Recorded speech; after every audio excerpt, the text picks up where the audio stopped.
Mr. Speaker, first of all, thank you so much for allowing me to speak today.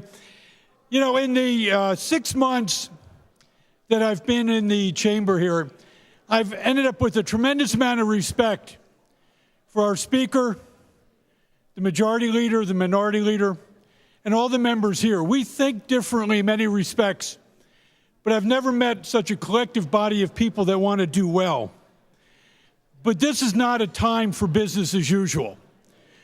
I saw what happened as a distant participant, merely as a voter in 2015. We saw what happened in 2016, and we see a $1.2 billion budget deficit this year. But while all of this is going on, the people in this Commonwealth are in a great deal of pain. They are struggling. They're struggling from unfunded mandates. They're struggling from property taxes that have gone up in incredible rates. They're struggling from health insurance rates that are going out of sight. People from Philadelphia to Pittsburgh, to the South Central, to the Northeast, Northwest are having great deals of difficulty. The ship of finances needs to be turned around.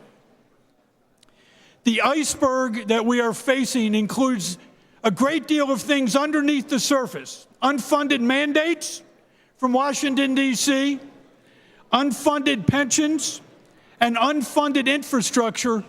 Those three critical issues will come back to haunt us. I would not want to have to deal with the workout issues that Representative Saylor has had to deal with. He has done a phenomenal job. But we are in a crisis, and we must reinvent the way we do government. We cannot approve a budget, in my mind, from my years as a CPA and as a chief financial officer without knowing where the revenue is going to come from. I don't want someone 5 to 10 days from now saying, but you voted for this bill, now you have to vote to fund it. I remember all too well in my career doing workouts and turnarounds of financially troubled companies that Bethlehem Steel was too big to fail. And they did, and they are gone. General Motors was too big to fail. They weren't, and they're gone. They've been repurchased by someone else. Puerto Rico was too big to fail, but it did. And Illinois, only time will tell what will happen. But thank God they were able to get an emergency supplement so they could make payroll this week. That's right, they can make payroll. Pennsylvania is a keystone state. We were the keystone state to the founding of this nation. On July 4th, we will have a Declaration of Independence celebration of the 241st year of when that declaration was signed in Philadelphia, when liberty was granted to everyone in this nation, and we've come a long way since that time of liberty. What we do today and what we do going forward will determine whether or not we can continue to celebrate that liberty or whether or not our liberty is at risk.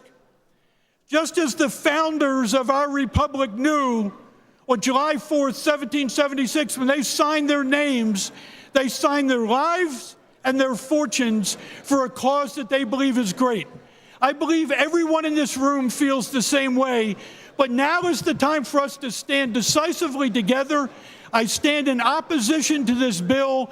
Despite the great work that was done, we need to do government differently, because if we don't, we will fail to be the keystone state, and instead we will be talking about how we can clean up Pennsylvania in the way that we're going to have to clean up Illinois and the people of Puerto Rico. Let us stand together, put our collective brains together, and resurrect this Commonwealth and make us a Commonwealth keystone state one more time. Mr. Speaker, thank you.